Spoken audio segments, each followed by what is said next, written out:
यहाँ कृष्णदास जी एक बात बहुत बड़ी कह गए।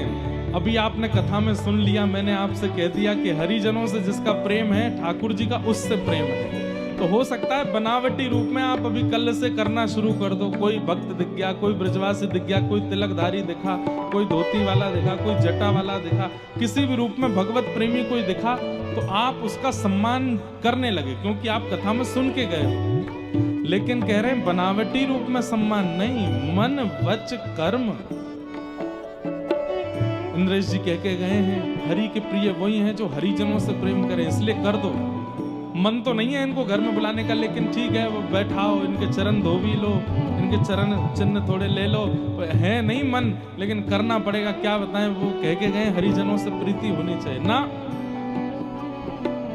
कृष्णदास मन वच हरि, मन वच कर्म, मन वच और कर्म से तीनों से आपकी प्रीति उसके चरण में जब तक नहीं बनेगी तब तक हरि प्रिय नहीं होंगे। क्योंकि हरिजन संगे हरि उर आने, हरिजन जब घर आता है उसी क्षण हरि चित्त में आ जाते, हरि हृदय में आ जाते। गिरधर जब अपनों कर जाने, गिरधर जब अपनों कर जाने। आज के दिवस की मैं, आज के दिवस की मैं, आज के दिवस की मैं, जाऊं बलिहारा, मेरे घर आया राजा राम जी का प्यारा, मेरे घर आया राजा राम जी का प्यारा। रैदास जी कह रहे हैं जिस दिन कोई हरिजन घर आ जाए, जिस दिन कोई हरिभक्त आ जाए, जिस दिन कोई ब्रजवासी घर आ जावे, ठाकुर जी का प्रेमी जिस दिन घर आ जावे, उस दिन तो उस दिन की बलिहारी जाओ, कैलेंडर में जाके उस दिन को नोट कर लो, और जब जब वो वर्ष में वो दिन आवे उस दिन कुछ ना कुछ करो। इस वर्ष में इस दिन हमारे यहाँ वे आए थे। आज के दिवस की मैं, आज के दिवस की मैं, आज के दिवस की मैं, आज के दिवस की हो जाऊं बलिहारा, मेरे घर आया राजा राम जी का प्यारा, मेरे घर आया राजा राम जी का प्यारा, मेरे घर आया राधा श्याम जी का प्यारा, मेरे घर आया राधा श्याम। इन पे हाँ तन मन सर्वस इन पे वारूं, तन मन। ऐसा प्रेम होना होता नहीं है आज, लेकिन हमने देखा जब हम आए, हम तो देखते हैं जहां भी जाते। आज जैसे मैं आया तो जिस घर में हम रुके, एक बूढ़ी सी माता जी ऐसे नृत्य कर रही थी, कोई भजन नहीं, कोई कीर्तन नहीं, बस राधा नाम पे ही कीर्तन कर रही थी, बार बार बलियां ले रही थी, इतनी प्रसन्न हो रही थी। और उनकी प्रसन्नता देख करके मन में आ रहा था, अभी अभी आया, करमेती बाई ऐसे ही नाचती थी, नृत्य करती थी। पिताजी तो बड़ा सामान्य स्वागत करते थे, लेकिन करमेती बाई तो इतनी, और छोटी सी करमेती, उसके बालपन की इस भाव को देख करके माता पिता बड़े लाड़ प्यार करते। ठीक है, छोटे बालक ऐसे ही करते हैं, लेकिन वो वास्तविक था। करमेती बड़ी होने लगी, खेल में मन नहीं, केवल पिताजी की कथा सुनती हैं पूरे दिन और बस रोती रहती हैं। पूछती हैं, पिताजी जिनकी आप कथा सुनाते हो ये कब मिलेंगे हमको? मिलेंगे बेटा, मिलेंगे एक दिन, ऐसा कह करके टाल देते। लगभग 10-11 वर्ष की आयु जब हो गई, बाल विवाह हो जाते थे बच्चों के, राजस्थान में तो विशेष रूप से।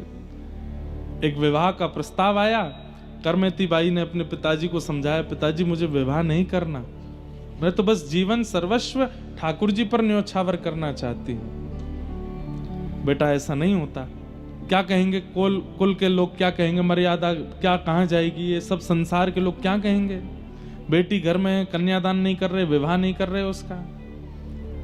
पिताजी विवाह उसका कीजिए ना जो विवाह के बाद की क्रियाओं में योग्य हो। मैं बिल्कुल अयोग्य हूं। विवाह के बाद की जो क्रियाएं हैं, जो ससुराल पक्ष के लोग मुझसे उम्मीद करना चाहेंगे, वो उन सब में मैं निपुण नहीं हूं। क्या फायदा, आपको भी कष्ट होगा, उन लोगों को भी कष्ट होगा, मत करिए ना। यही सेम बात मीराबाई के चरित्र में आती। मीराबाई भी ऐसी समझाती अपनी माँ को कि एक विवाहिता नारी का जो कर्तव्य होना चाहिए सास के प्रति, ससुर के प्रति, ननद के प्रति, जेठ जेठानी के प्रति, पति के प्रति, ससुराल के प्रति, उसमें मैं बिल्कुल अयोग्य हूं मां, मेरा ब्याह मत करो। वही बात आज करमेती बाई समझा रही हैं, पिताजी मैं योग्य नहीं हूं, उनको कष्ट होगा। अरे बेटा, जब ब्याह होना होता है सब ऐसे ही बोलते हैं, और ब्याह होने के बाद सब सीख जाते हैं। माता पिता ने कुल मर्यादा, लोक लाज क्या कहेगा, इन सबके देखते हुए जबरदस्ती करमेती बाई का ब्याह कर दिया। ब्याह तो कर दिया, गौना नहीं हुआ। पति वापस चले गए ब्याह करके, अब गौना होगा जब थोड़े और बड़े हो जाएंगे। बाल विवाह ऐसा होता था पहले। बाल विवाह का विरोध किया गया, ठीक भी था। क्यों?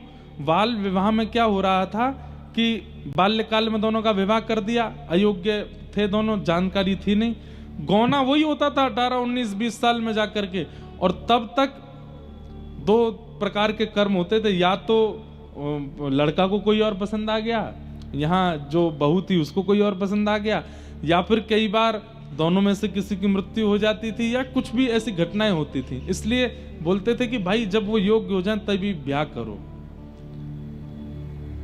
इसलिए बाल विवाह का विरोध। लेकिन प्राचीन काल में तो बहुत बाल विवाह हुए। गौना की प्रतीक्षा। अब करमेती बाई रोज सिंदूर लगाती हैं मां, छोटी सी हैं 12 वर्ष की, यहाँ तक चूड़ियां पहनाती हैं, साड़ी पहनाती हैं, पैरों में पाजेब पहनाती हैं। अब उनको तो वो श्रृंगार प्रिय लगता था कि इस श्रृंगार को करके मैं जब ठाकुर जी के सन्मुख जाती हूं तो ठाकुर जी प्रसन्न हो जाते हैं। पूछती थी माँ ये किसके लिए? बोले ये पति के सौभाग्य के चिन्ह होते हैं, पत्नी को धारण करने चाहिए, उससे पति प्रसन्न भी रहता है और दीर्घायु भी होता है। वो तो प्रियतम को ही अपना सर्वस्व मान चुकी थी।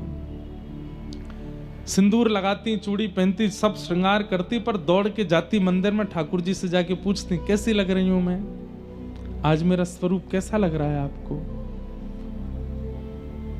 पिता कभी कभी चिंता करते, पत्नी से बोलते मुझे थोड़ा लगता है कि करमेती, बोले अरे उसका ब्याह हो गया है, कोई बात नहीं, अभी बालिका ही तो है, थोड़ी थोड़ी बड़ी हो जाए, गौना तक आ जाएगी बुद्धि उसमें। लेकिन मीराबाई तो सदैव तड़प रही हैं। मिलवे को मोहे चाव घनेरो, मिलवे को मोहे चाव घनेरो, कब मिल पीत सवेरा, गोविंद कब मिल पीत सवेरा, गोविंद कबहू मिले पिया मोरा, गोविंद कबहू मिले पिया मोरा, गोविंद कबहू। कहती हैं, बात करती हैं अपने ठाकुर जी से, कब मिलोगे आप मुझे, कब मुझे मिलोगे, मेरे ऊपर कृपा कब करोगे, कब तक ऐसे मूर्ति बने खड़े रहोगे? अब तो मेरी धीरे धीरे उम्र बढ़ती जा रही है, कब मिलोगे आप मुझे?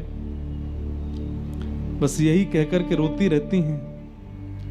व्याकुल प्राण धरत नहीं धीरज, व्याकुल प्राण धरत नहीं धीरज, कब देखूं मुख तोरा, गोविंद कब देखूं मुख तोरा। मीराबाई का पद है, बहुत प्यारा पद है। मीराबाई के पद इतने अद्भुत हैं, अगर हमको कोई कह देना हम सालों साल मीरा चरित्र ही कहते हैं, इतना सुंदर है। मीराबाई की रचना लेखनी बताती है कि उनका प्रेम कैसा है।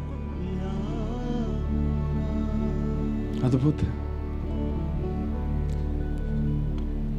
मीरा के प्रभु गिरधर नागर, मीरा के प्रभु गिरधर नागर, ताप तपन बहु तोरा, गोविंद ताप तपन बहु तोरा, गोविंद कबहु मिले पिया मोरा।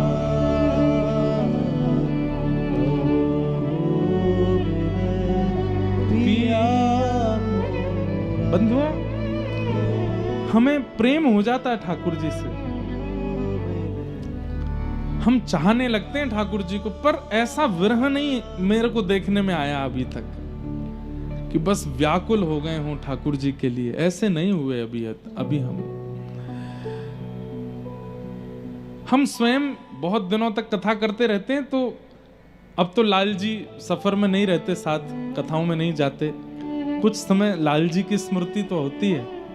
जैसे अभी अयोध्या में कथा थी, तो मैं सीधे जहां रुका था वहां पहुंचा, तो जाते ही नियम होता था लाल जी पहले पहुंच जाते हैं। लाल जी कहाँ विराज रहे, तो जो पंडित जी सेवा करते वो भी भावुक हो गए, लाल जी तो नहीं आते अब कथा में।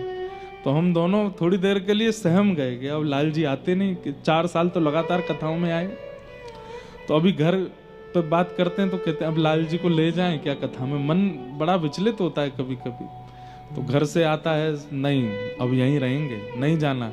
हमने कहा एक बार पर्ची डाल के देखो, अगली कथा में चलेंगे क्या। पर्ची डालते हैं, ठाकुर जी मना कर देते, नहीं जाना। और विरह हो जाता है चित्त में कि उनका मन नहीं है, वो कह चुके थे कि ब्याह उला के बाद हम घर रहेंगे, घर ही रहते हैं। लेकिन मैं हूं ले जाऊंगा, पर्ची बिना डाले ले जाऊंगा, पूछूंगा ही नहीं। विरह बहुत आवश्यक है बंधुओं, लेकिन हमको संयोग इतना आवश्यक, इतना मिल गया है ठाकुर जी का कि हम विरह का अनुभव नहीं कर पाते। ये जो अश्रु गिरते हैं ना प्रेम विरह में, कृष्ण विरह में, ये अश्रु नहीं है। हमारे चित्त में जितने भी दोष हैं ठाकुर जी से मिलने वाले, वो सब एक एक बिंदु करके निकलते हैं। जितने निकलेंगे उतने स्वच्छ हो जाएंगे हम, पर वो निकलते ही नहीं है, रह जाते हैं भीतर।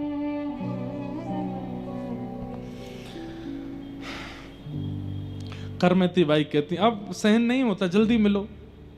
सब कुछ ठीक चल रहा था, अचानक से एक दिन पत्र आता है और करमती बाई की माँ बड़ी खुश होकर के और हल्ला करके घर में बताती है, अरे वो पावन दिन आ गया। सब पूछते क्या हुआ। बोले करमती के ससुराल वाले 3 दिन बाद आ रहे हैं और गौने का समय निकला है, करमती को ले जाएंगे। ये सुनकर के करमती बाई मानो, पिताजी कौन आएगा 3 दिन बाद। बोले तेरा बेटी ब्याह हुआ था ना 5 साल पूर्व। बोले वो तो माँ ने कहा था खेल हो रहा है। बोले नहीं बेटा, वो तो जब छोटी थी इसलिए हमने ऐसा बोल दिया था। तेरा ब्याह हुआ है, उस घराने के पुरुष से ब्याह हुआ है और वो तेरे को ले जाने आएंगे, बहुत अच्छे हैं, बहुत ऐसा है वैसा है। करमती बाई बोली माँ मैं इतने दिन तक ये सिंदूर चूड़ी और ये सब ये उसके लिए करती थी। बोला हाँ, मुझे क्यों नहीं बताया स्पष्ट। बोले स्पष्ट अब क्या बताती तुझे मैं, बस ठीक है। करमती बाई बोली इनसे तो अब कुछ भी कहना ठीक नहीं। अपने भाई से पूछा, भैया आप उनके यहाँ गए थे, वो परिवार भक्त है, उनके यहाँ ठाकुर सेवा होती है, उनके यहाँ कथा भगवत सत्संग। तो बाई ने कहा देख स्पष्ट तुझे बता दूं, बाद में तुझे पता चले तो मन में बड़ा कष्ट होगा। उनके यहाँ कुछ नहीं होता, वो तो सब बस खाते पीते हैं, आनंद करते हैं। कोई सेवा वेवा भक्ति भजन कथा कीर्तन संत आगमन ये सब जो तूने यहाँ अनुभव किया कुछ नहीं है वहां पर। करमती बाई तो अब घबरा गई, अब मैं क्या कर सकती हूँ। पूछने लगी अब कुछ हो सकता है। बोले कुछ नहीं, अब तो हो गया विवाह, अब तो तेरा गौना होना, बस विदाई होनी है, बाकी सब तो हो चुका। करमती बाई व्याकुल है, एक रात 2 रात निकल गई, रोते रोते ठाकुर जी से कहने लगी आप ही कुछ करो, लेकिन कोई रास्ता नहीं दिखा। तो करमेती बाई बोली मैं दोबारा जन्म लेने की प्रतीक्षा नहीं करूंगी कि अगले जन्म में मैं आपको प्राप्त करूं, ये जन्म में संसार को सौंप दूं, नहीं, ये मेरा अंतिम जन्म है। मैं इस जन्म में ऐसी कोई भूल नहीं कर सकती जिससे आप मुझसे दूर हो जाओ, मैं आपको प्राप्त करके रहूंगी। और बस जिस दिन सुबह बारात आनी है, आ चुकी है गांव के बाहर, बस सुबह घर आना बाकी था, उसी रात करमेती बाई घर छोड़ करके पूर्व दिशा की ओर भागी। क्यों? ये नहीं पता कि वृंदावन का रास्ता कहाँ है, बस ये पता है किसी संत ने कहा था कि हमारे घर से पूर्व दिशा में वृंदावन है। तो बस पूर्व दिशा की ओर देखा और दिशा की ओर देख करके बस कुछ सामग्री कुछ लेकर के नहीं गई हैं, जैसी स्थिति में थी उसी स्थिति में पूर्व दिशा की ओर चल पड़ी।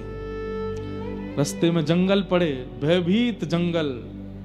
छोटी सी करमेती बाई 16 वर्ष की हैं, बस जगह जगह हिंसक जीव मिल रहे हैं और सबसे बस जाके कह देती हैं मुझे कृष्ण मिल जाएं, उसके बाद मेरे को नष्ट कर देना, मेरे प्रियतम मुझे मिल जाएं, उसके बाद तुम मुझे आहार बना लेना, मुझे एक बार ठाकुर जी मिल जाए, मैं खुद लौट के तुम्हारा आहार बनने आ जाऊंगी, बस एक बार देख लूं उनको। सुबह का समय हुआ, बारात आई, करमेती को कक्ष में खोजने गए, नहीं मिली। रसोई में खोजा, बाहर ढूंढा, पीछे ढूंढा, गांव में ढूंढा, सब जगह ढूंढ लिया, लेकिन करमेती नहीं मिली। माता पिता, सुबह से शाम हो गई, बारात बैठी है, कहां है बहू? बस अभी मिल जाएगी, अभी मिल, ऐसे करके 2 दिन तक बारात को रोक के रखा। अंत में बताना पड़ा कि करमेती मिल नहीं रही है। शेखावत राजा जिनके कुल गुरु थे, उनको पता चला कि पुत्री घर में मिल नहीं रही है। पिता ने कहा मुझे एक ही संशय है, वो श्याम सुंदर से बहुत प्रेम करती, पर हमें लगता था ये उसका बालपन है, हम थोड़ी जानते थे कि वो इतनी तन मन धन से न्यौछावर हो चुकी है। हे राजन, आप रक्षा कीजिए, मेरी पुत्री ढूंढी है। सेना लगा दी, बोले ढूंढो। उस सेना को लगाया जो बड़े बड़े युद्ध में जाती थी कि ढूंढ के लाओ, हमारे कुलगुरु की पुत्री को ढूंढ के लाओ। करमेती बाई भूखी प्यासी बस पूर्व दिशा की ओर, यही पता है पूर्व दिशा। अब उसमें नदी कभी आ जाती है तो बेचारी नदी पार करती हैं, कभी घने जंगल आ जाते हैं तो उसको पार करती हैं, कभी कुछ और पड़ता है, गांव पड़ते हैं तो छुप छुप के वहां से निकलती हैं। बस पूर्व दिशा नहीं छोड़नी, यहीं रहते हैं श्याम सुंदर, यहीं है वृंदावन। क्या समझ में आया अब तक की कथा सुन के? करमेती बाई को प्रेम हुआ ठाकुर जी से, ठाकुर जी को प्रेम हुआ है करमेती से। प्रेम तो मुझे भी है, आपको भी है, पर हम ऐसे व्याकुल नहीं होते। ऐसी व्याकुलता, ऐसी तत्परता, ऐसी निर्भयता और ऐसी लगन तो उसमें आती है जिसको ठाकुर जी प्रेम कर रहे हो।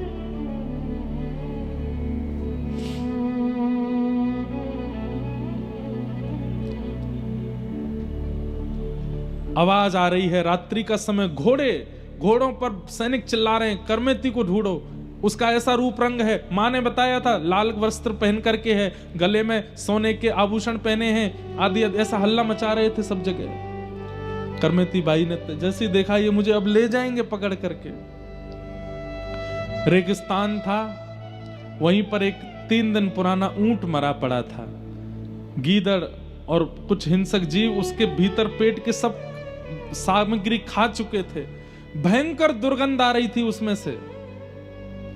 करमेती बाई ने सोचा मैं कहीं भी छुपूंगी, ये सब ढूंढ लेंगे मुझे और मुझे वृंदावन नहीं जाने देंगे।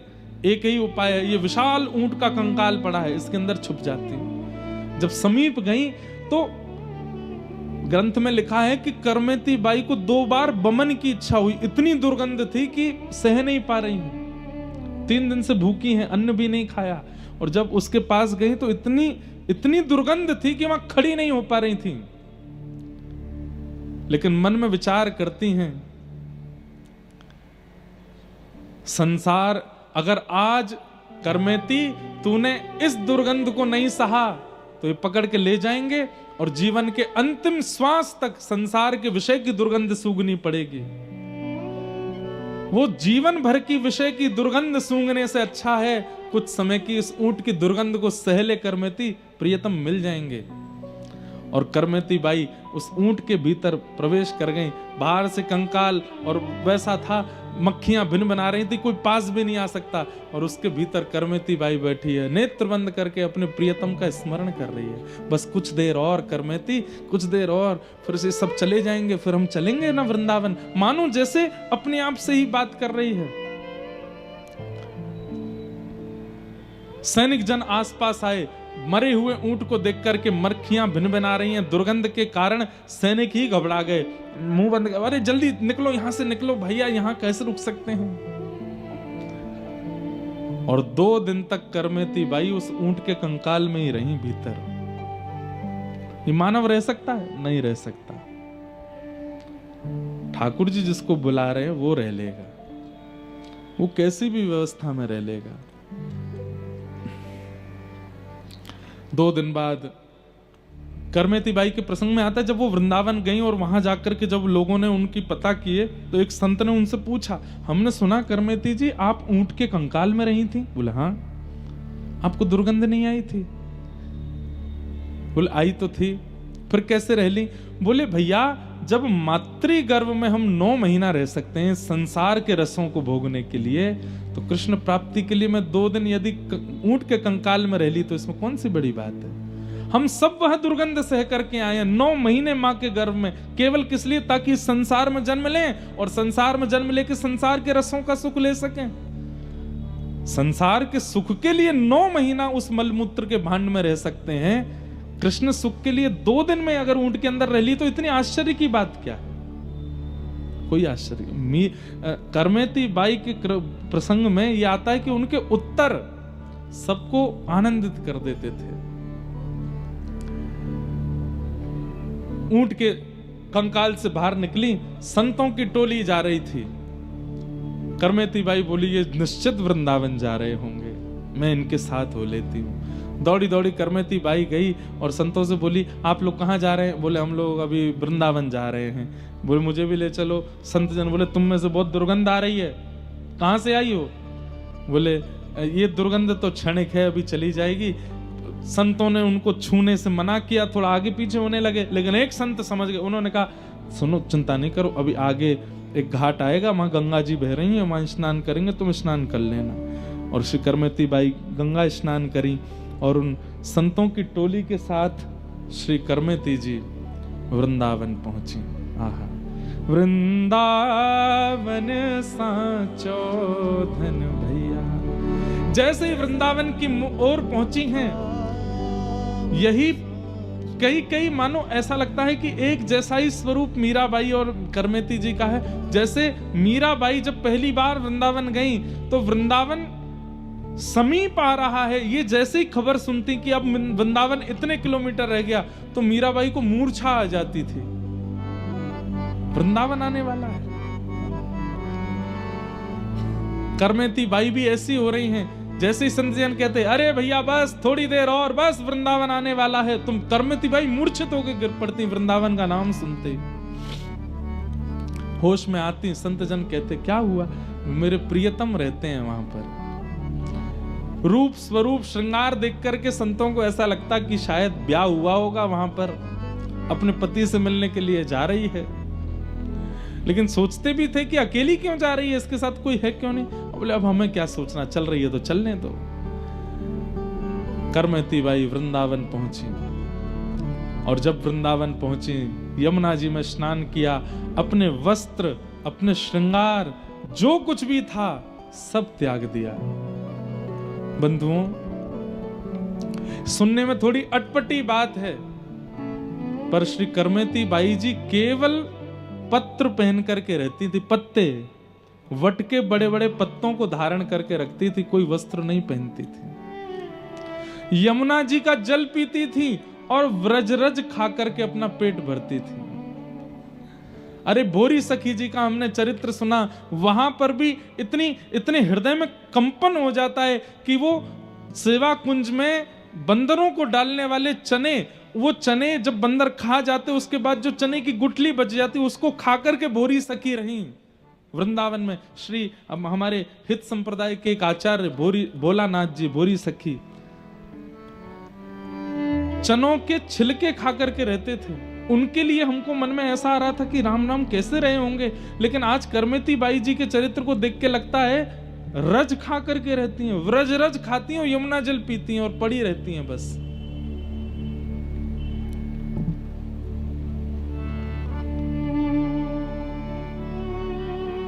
किशोरी तोरे चरणन की रज बैठी रहूं कुलजन के कोने, श्याम राधिका गाऊं, श्याम राधिका गाऊं, किशोरी तोरे चरणन की रज पाऊं, किशोरी तोरे चरणन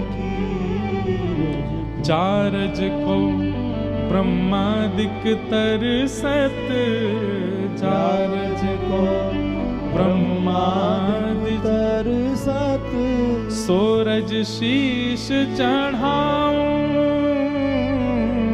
सोरज शीश चढ़ाऊं, व्यास स्वामिनी की छवि निरखत, व्यास स्वामिनी की छवि निरखत, विमल विमल यश गाऊं, किशोरी तोरे चरणन की रज पाऊं, किशोरी तोरे चरणन की रज पाऊं। वृंदावन की रज में पड़ी रहती हैं, पत्र पहन करके रहती हैं और रज खाती हैं, जमुना जल पीती हैं और बस श्याम सुंदर श्याम सुंदर मदन मोहन कह करके बस पुकारती रहती हैं।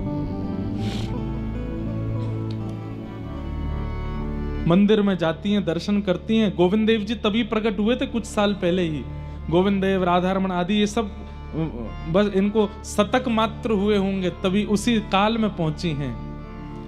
जाकर के मंदिर में दर्शन करती हैं, सेवा आदि के लिए पूछती हैं और वहां कुछ सेवा करती हैं। मंदिर में मार्जन आदि कर देती हैं, कभी यमुना तट पर जाकर के करती हैं। कोई प्रसाद दे दे तो पा लेती, नहीं तो रज ही पाती हैं, रज ही उनका भोजन है।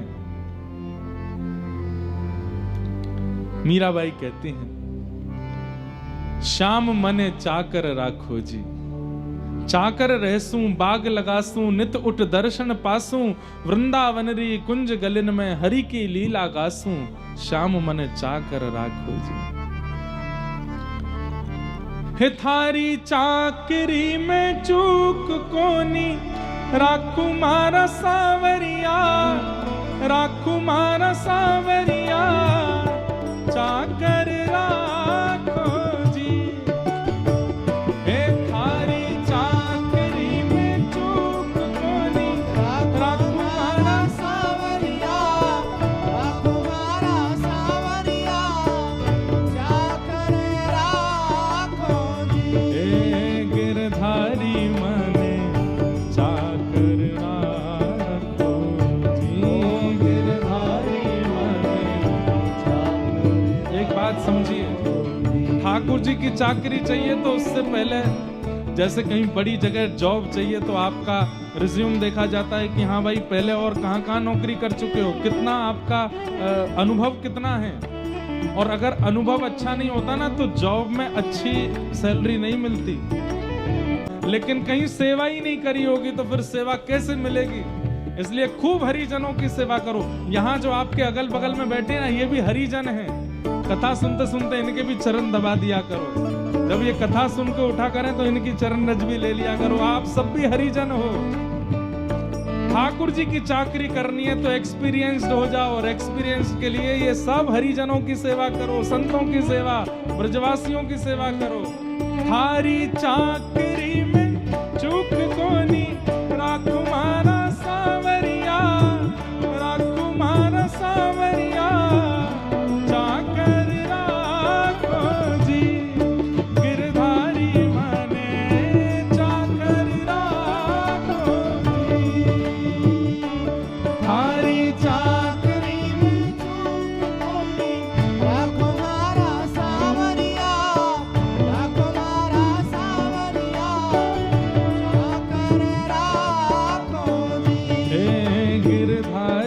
जाने जाकर रात को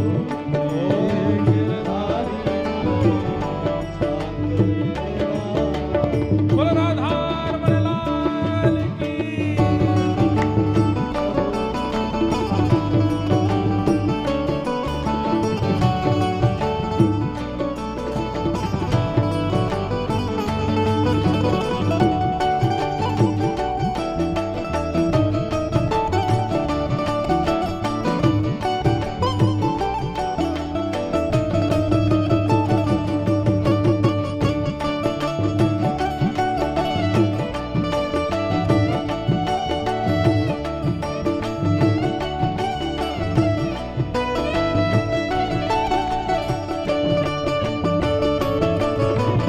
भुजा उठा के गाइएगा। हे थारी